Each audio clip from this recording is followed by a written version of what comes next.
Hello, people. You're welcome back, Jacksons. Oh my God. So, of course, I've given you guys the part one of the interviews of the last evicted housemates, Blue, Aiva, Miracle, and Nana. And here is a part two. Now, I need to get something clear with y'all. This Big Brother show is all cruise for us viewers from home. So except you're the family members of the housemates, don't take what we say seriously. And what I mean by seriously, we are all catching cruise. The titles to my videos are intentional.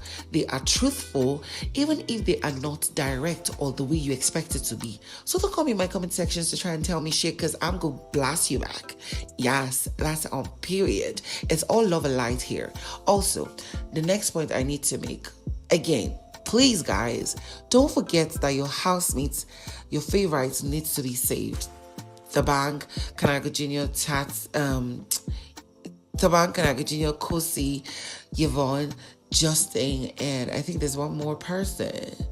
I think that's all, but there are like 5 or 6 of them. So please don't forget to vote. And listen again, the eviction happens in such a way that if your favorite gets the least votes from other countries aside South Africa and Nigeria, they will be evicted. So take note of that. And that's how even the winner is going to win. So you have literally 10 hours to vote and get your favorites to the finale. Now, that being said, let me get right back into the gossip of this video.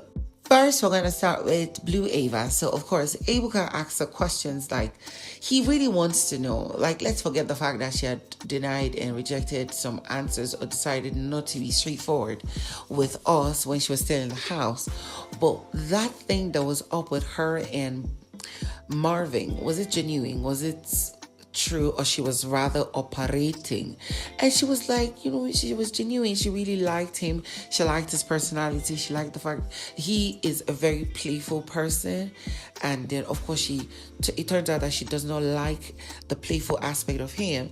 But then when it comes to him being serious, when he was serious and dedicated to stuff, she was surprised as to, can this guy really be like this? And which is one part of him that she really, really likes. And then from there, she moved on to actually liking Blaqboi. But the likeness she has for Marvin cannot quantify with that she has for Yemi and Blaqboi.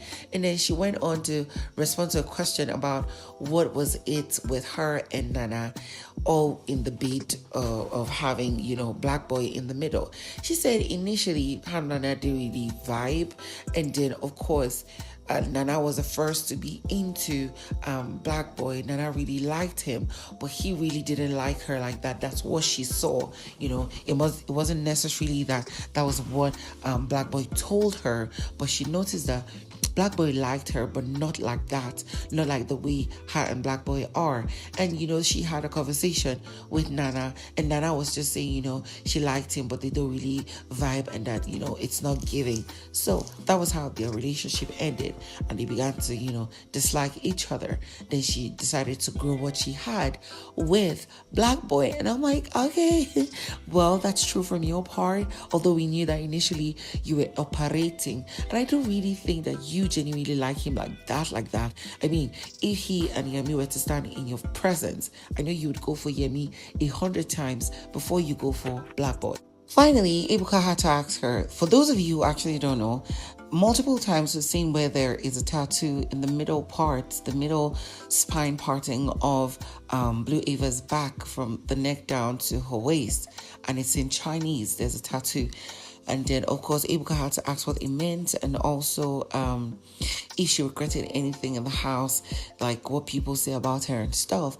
She first responded that the meaning of the tattoo behind her back, on her back, is small ideas lead to big beginnings, or big beginnings start with small ideas, or big whatever starts with small ideas. Yeah, that's what she said.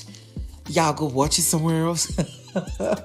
And then in response to, did she satisfy what she wanted to do in the house, and does she care about people's opinions, both the housemates or outside? She said, well, whatever people think about her is on them. For her, she did what she was supposed to do, what she felt she needed to do, and she entertained as much as she wanted to. And I'm like, yes, girl, you actually did.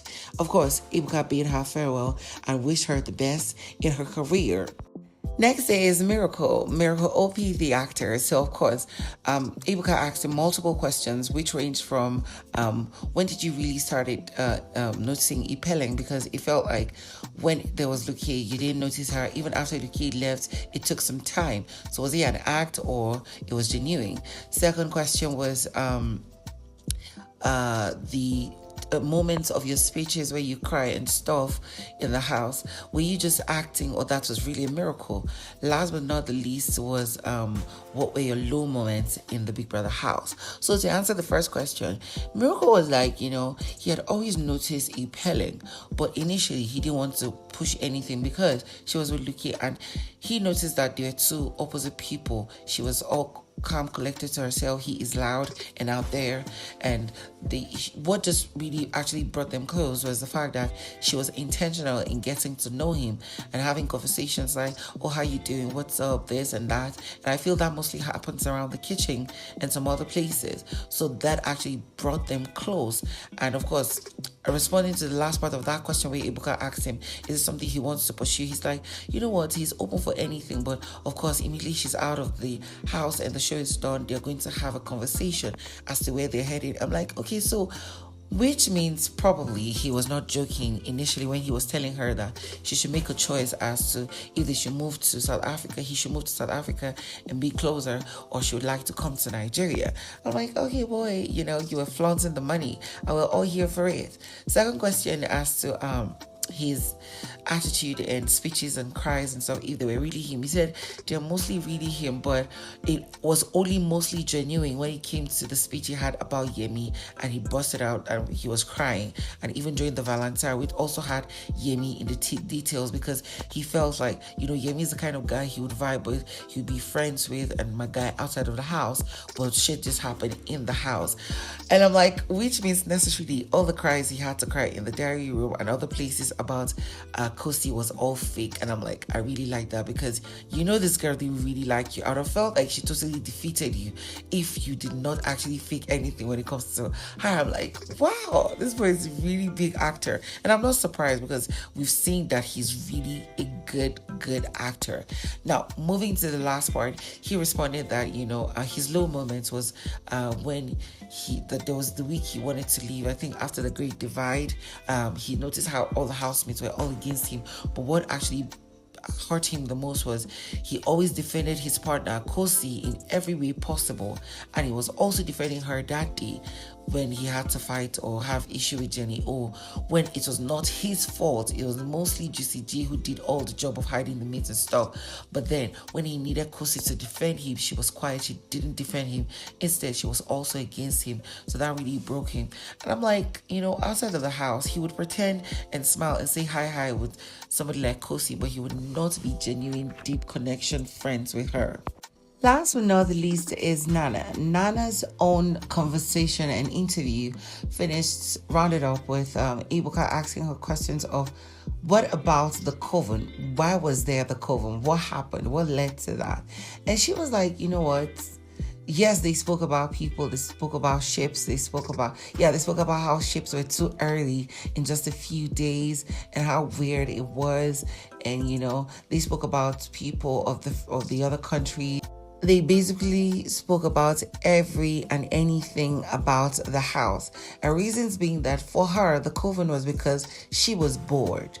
They could not see outside of the house. They didn't have connections with the outside world. It was just them there. So that was her own content to entertain her. So that was why the coven was like that, and that was why it moved like that. It was really fun. She really liked the fact that she made friends through that.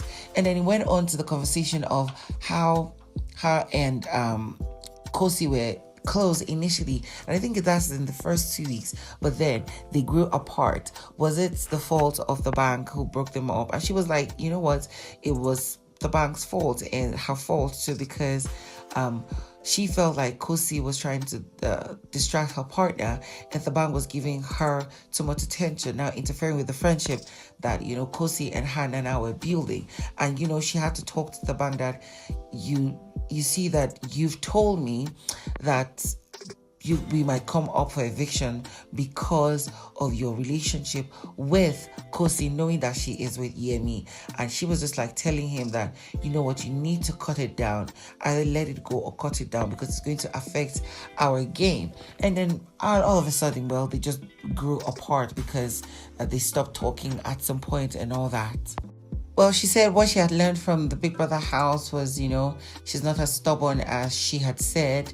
Most of the things she has said or depicted as herself in a bad light. She's really not like that. She would help people. And then going forward, she wants to build her brand. She would jump on the entertainment scene and all that. I'm like, good luck, girl. But y'all at home should not forget, vote for your favorites because it will shock you. It will shock you if your favorites, if they are Thabang, Khosi, Kanaga Jr., Yvonne, Justin, and who else? I think there are 5 or 6. They might be one of them. If you do not vote, they will get evicted. Yeah, I think Blaqboi. So better go vote.